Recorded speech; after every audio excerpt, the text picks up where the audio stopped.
د یهودا په دې باندې مشوره شوې ده د هغه زمانې د رسول الله صلی الله علیه وسلم د دور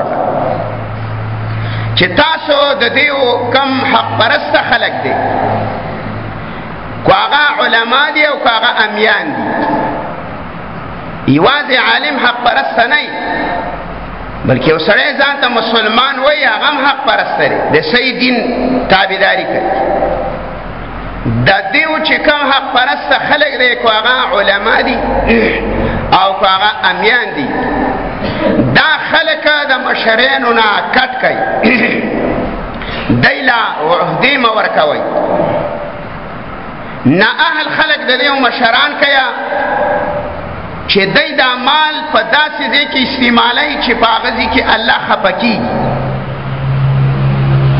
دا د بیت المال مال دا د مل خزانه دارنګې زکات سرسیا مال غنیمت صدقات دا په داسې ځای کې استعمال کړي چې الله خفه کړي او د دې یو سړي دا مال لاوالي او بل یې ورکړي نه اهلو ته وسپارلی شي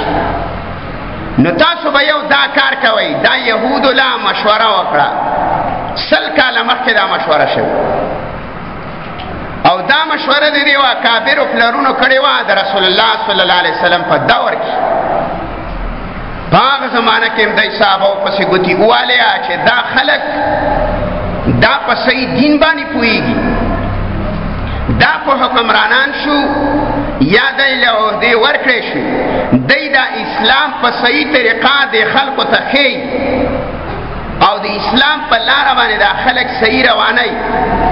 نو دا صحابه کرام بدنام کوي په هغې به الزامات لګول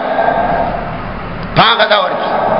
بیا دا سلسله را روانه وه دې حد ته راورسېدله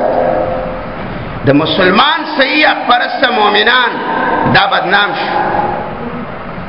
اوس چې ته ګورې څومره عهده ده دا د صحیح خلکو په لاس نه ده کو ستا مشران دي او کو ستا د هرې طبقې مشر دی تا د دنه د ایمان مجمل او مفصل تپوس وکړه او کو ده ته یاد و نو بیا په دې مخ لاړې راتوکه کو دا د ایمان نه خبر نو چې سړی د خپل ایمانیاتو نه نه خبر یو سړی د چا د حق نه نه خبر یو سړی د یتیم مال نه پیژني یو سړی د ملک غلط او سمه نه پیژني نو ستا څه خیل دی داسې وطن یا داسې ملک یا داسې مشران دا به کامیابي